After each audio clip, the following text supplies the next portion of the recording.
Alrighty then. Let's see. Let me fix my lighting real quick. Alright.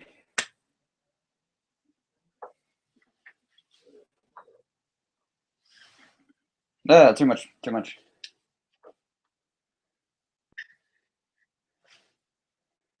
It'll be fun. If you're watching this later, after the live show, I hope you stick around. We are just adjusting lighting. Alright.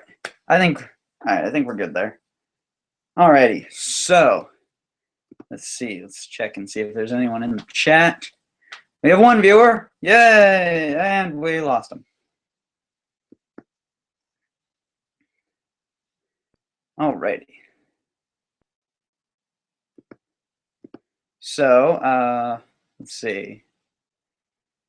Before we get started, gonna link in the chat some stuff. Or, oh wait, can't post links in the chat. No. Oh, maybe I can. All right, that is going to be the comicbook.com article that I'll be using as notes, essentially. As well as you can also check out the Valiant Twitter.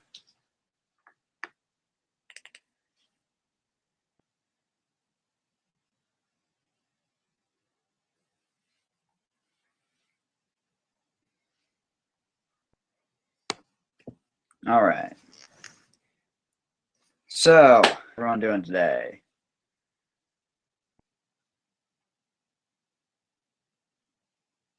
All right then. So, since this live show will also be uploaded afterwards as a Valiant blog, let's talk about Valiant Summit 2016. Alrighty. So this is obviously a big event for Valiant. We got the announcement of 7, I believe, new titles. My phone here, which has notes on it. So yes, 7 new titles that will be coming out this summer, or rather throughout the year, rather, since some of these are in October, November, and December, and all that. So first off, we have Faith. Now, we knew Faith was coming back in an ongoing. She's had a fantastic miniseries. So yeah. So with the Valiant Summit 2016, obviously, it started off with Dinesh and Warren talking about Valiant and what they've done over the past years. Talking about the titles and where they've been, and talking about just kind of general stuff.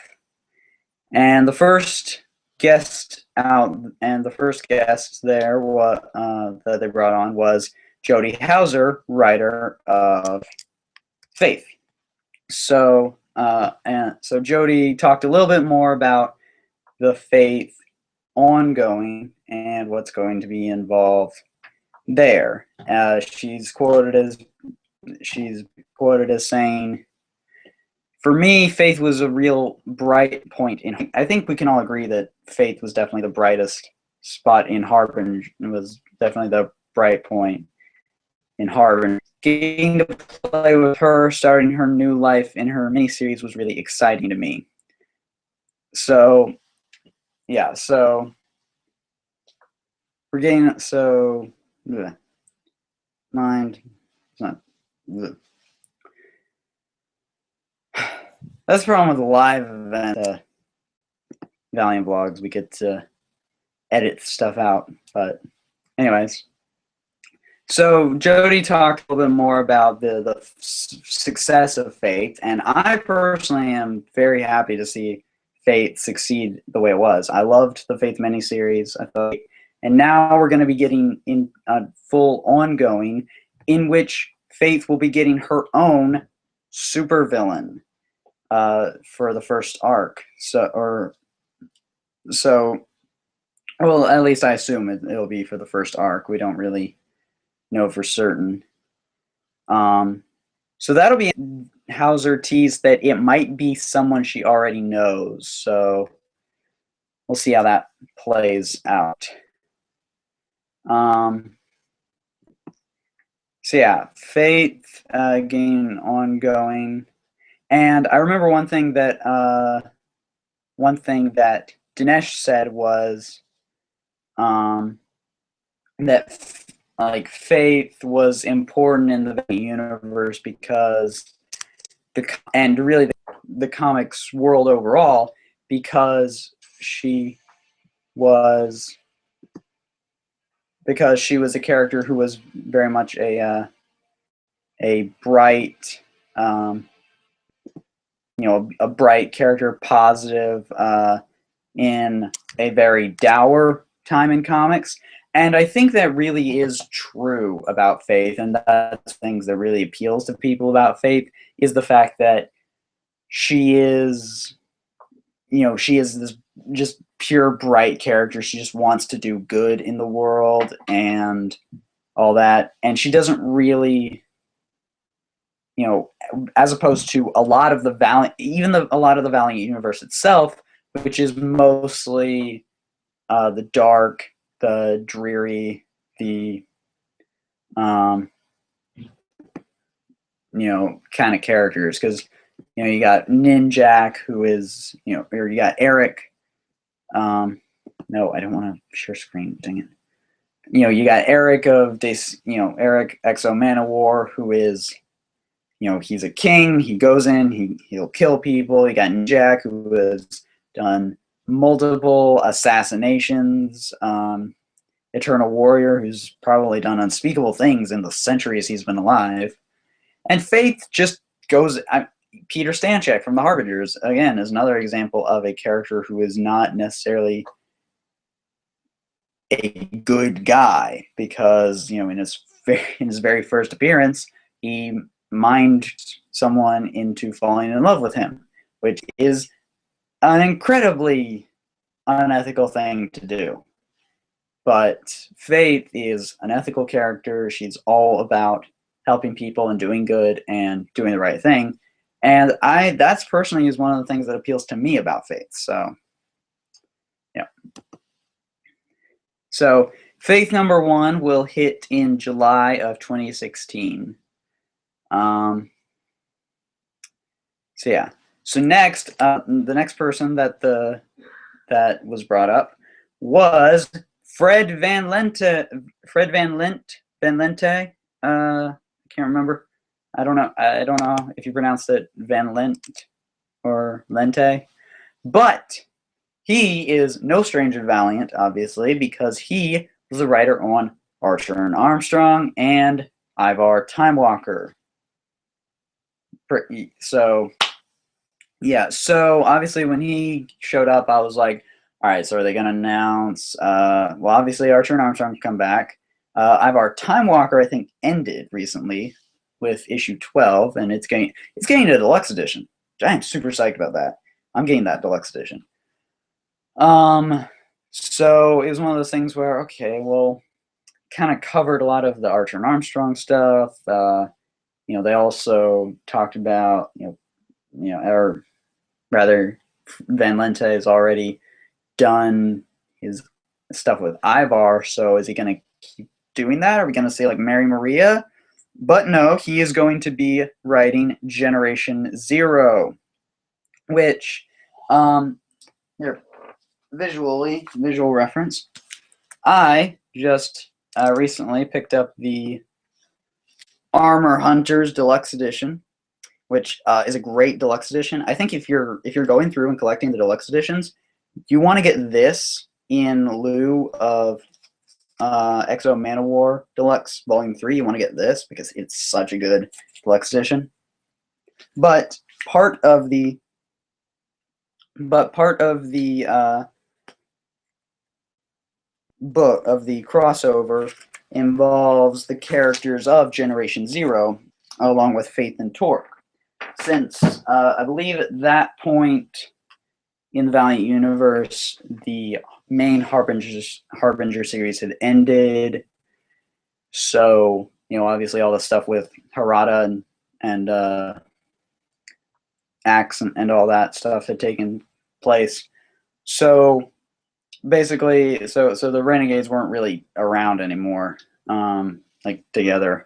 So Faith and Torque were helping the military, and Generation Zero came by, and having just that, I actually was really, I really wanted to see a Generation Zero series, and I'm glad we're finally getting that.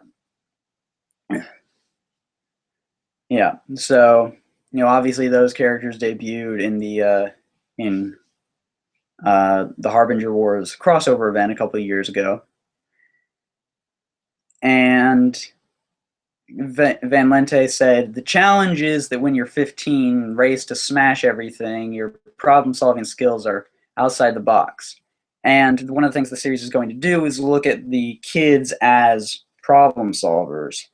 And that, I think, is going to be a really interesting thing, is really getting into and exploring Generation Zero and who they are as characters, given their unique situation, I guess. Yeah, kind of a cross between Teen Titans, Heroes for Hire, and Suicide Squad. And one thing that I'm really happy about is Van Lente worked with Joshua Dysart in developing the series, because Joshua Dysart has really been the driving force behind the Harbinger side of the Valiant universe. He wrote the original Harbinger series, wrote Harbinger Wars. I think he wrote. Did he write Bloodshot in the Hardcore? I feel like he wrote Bloodshot in the Horde. So that's another thing he wrote, and which again involved Harbingers. The Hardcore were Harbinger related. And he's currently writing Imperium, although I think Imperium is actually ending as well. Don't quote me on that. So that's the thing. He has been the creator behind the Harbinger stuff. So I'm glad that even though Van Lente, who has experience with the Harbinger side with Archer and Armstrong, I'm glad he is he's still developing.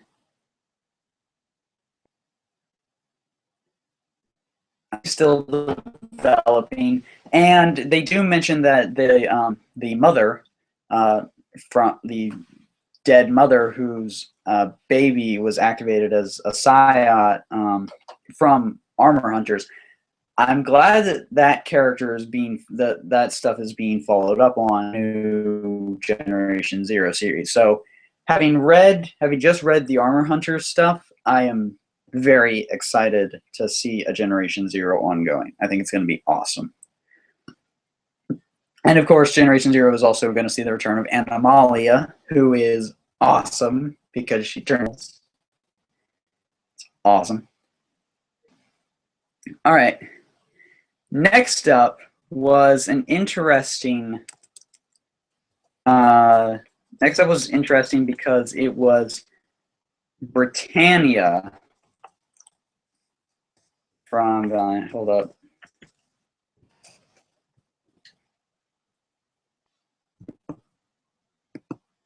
Britannia. Is a brand new character to the Valiant universe. So that's going to be an interesting thing to see, because we really don't have, outside of Divinity, we really haven't had that many new characters in the Valiant universe. So story features a character living under Emperor Nero, Antonius, who's basically the world's first detective. Britannia is not a straightforward superhero book. As well as we operate within the superhero genre, we're not limited by it. This story, featuring this ancient Roman psychologist/detective fighting monsters, certainly stretches the definition. So Britannia, I think Britannia, I think, is going to be an interesting book because it takes place in the Valiant universe, but it takes place in ancient Rome. What's going to be interesting about that to me is the fact that we have another character who existed in the Valiant universe during the times of ancient Rome, Exo Manowar. So I wonder if we might see some of the past, some of the stuff that Eric left behind from with the Visigoths and all that. And he jumped to the future in this new book. I could definitely see them taking advantage of Britannia to really really explore some of the past of the Valiant universe. Who knows? Maybe he even runs into Exo Manowar.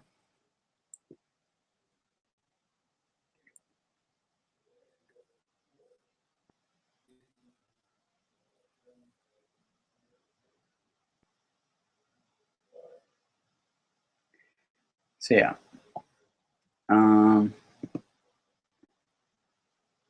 Yeah, I remember one thing is that Leading Cool, the infamous comic book journalism website, talked about when we first got hints towards Britannia.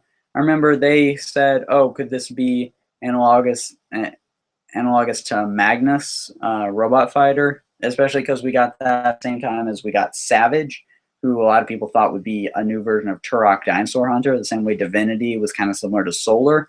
And while even I have made the comparison between Divinity and Solar, I mean they're not really the same. So I'm glad that this doesn't just turn out to be Magnus, and so I'm all for this.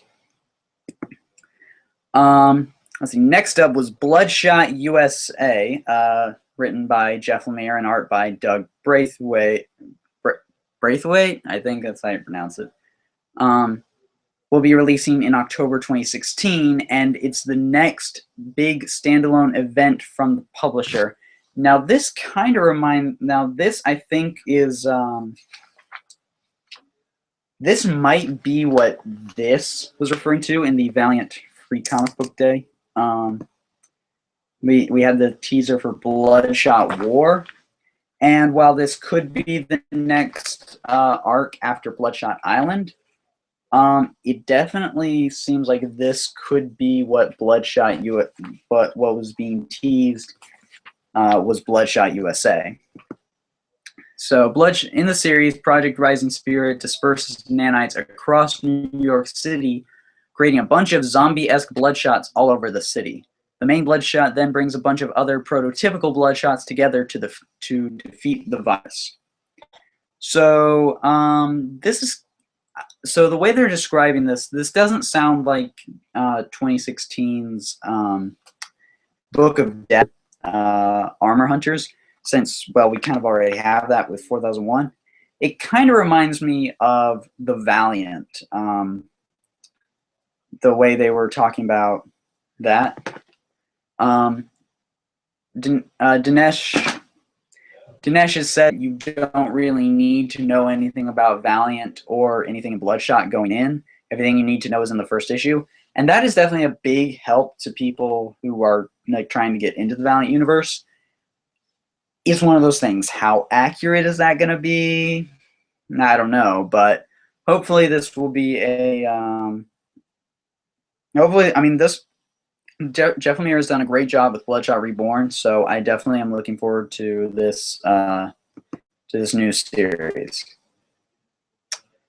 Next up, they announced. Let's see. In November, we'll also be getting Savage. This is it's another 4-issue prestige miniseries similar to Divinity. The series features a savage boy, apparently the son of a soccer player and his model wife, who somehow lives amongst them now. So this one does kind of sound like a Turok-esque, like a Turok replacement. So this will be written by Claymore, Clayton Henry, Claymore, and by B. Claymore and artists Clayton Henry and Louis LaRosa. So yeah, there's so yeah, this definitely seems to be a Turok replacement. But hopefully, they'll have, with this being like a kid who's the main star of Turok.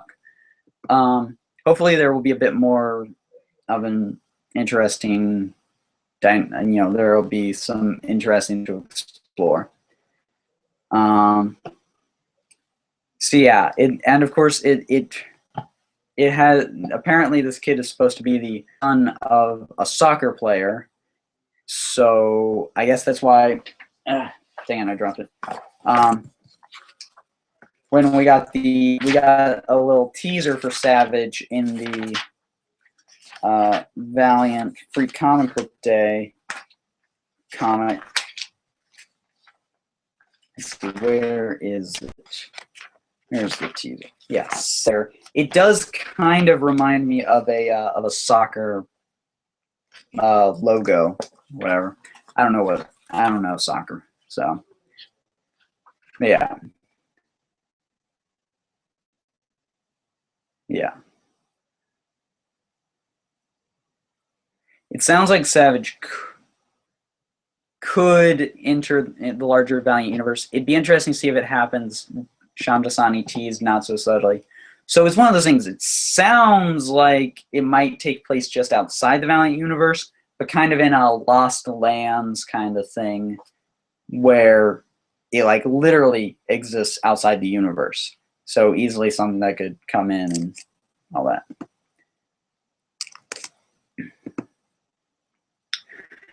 All right, next up, also in November 2016, we will see the return of one of my favorite series, Harbinger, with Harbinger Renegades, new ongoing series from Rafer Roberts. I've been looking forward to the return of Harbinger, like ever since, like when Fate the miniseries and solo series was announced. I'm like, all right, cool, but are we going to see the Harbinger Renegades back at it? And it definitely it definitely is looking forward. I'm definitely looking forward to it. It's spinning out of the original Harbinger series, so excellent. It's gonna pick up, and of course the team consists of Peter Stanchek, Torque, both of whom have, it appears, grown more hair. At the very least, Torque has grown an awesome beard, so that's cool. Faith is still a part of the series. I wasn't sure what was going to happen with Faith since she had her own series, like whether she'll still be doing that or what was going to happen with that. And of course, Axe is still there, it appears, and Chris. So yeah.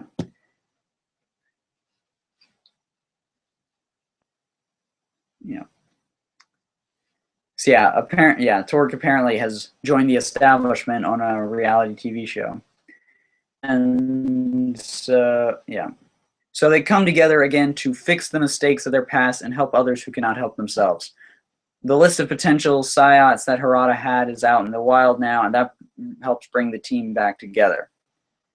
So apparently a new kid named J-Team, though Roberts didn't say what his powers are, and there will be a new villain named Mind, is basically described as if Dr. House had the ability to shoot laser blasts out of his hands and had a small army of hippies. So yeah, that'll be interesting. It's one of those things where I sincerely hope Joshua Dysart has some creative control, or at least has helped with guiding this, because he has really been taking over and really guiding where the Harbinger series has gone, and Harbinger was one of my favorites, so I'm definitely excited to see it back. So, and of course, the final book of 2016, December, releasing Divinity 3 Stalinverse. Oh my gosh. This it's awesome to see Divinity 3 because we had Divinity, and Divinity was such a good series. Then we got Divinity 2, which I'm honestly waiting to get in trades. I just prefer having the trades when a miniseries comes out. So 3, it's Stalinverse. So yeah, Divinity, Divinity's awesome. I'm not going to talk much about him in case you haven't read his book, in which case you need to go out there. Obviously, we saw the 2 knots left out in space. We were all out there, and basically, Stalinverse appears to basically be taking the character of Divinity, and he's going to go to an alternate universe where all the characters are based on Stalin and or are going communist. Basically, it sort of seems like it's going to be like the Superman's Red Sun universe, but for Valiant. So we see Shadow Man, like we see he's got this he's got the big old like on his chest.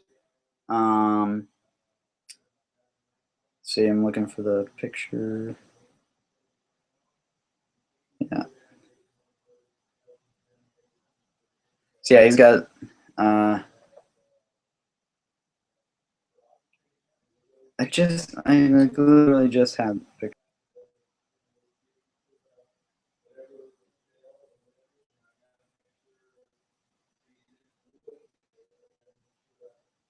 Oh yeah. All right. So Shadow Man has a big old communist star on him. There's a Exo Man-O-War. There's a hammer and sickle on him. So weird. Instead of being the Japanese flag, he's now the communist flag, except he's still pasty-faced white dude. So yeah. So that'll be interesting to see what happens. And of course, Matt Kent is returning to write. Has been doing great. He's been doing phenomenal work on Rye and 4001 and Ninjak and all that. Now, what's interesting to note this Valiant, about the future of Valiant, as it's being called, is there are now 7 titles. That makes me wonder something. Valiant has always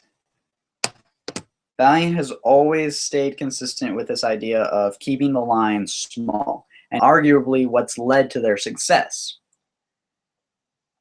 The question is, does that mean a lot of the series that are currently going on, like right now, like Archer and Arms, like Ninjak, or Archer and Armstrong, are those going to be ending? To me, if I had to guess, I don't think Archer and Armstrong will be ending. That series pretty much just got started.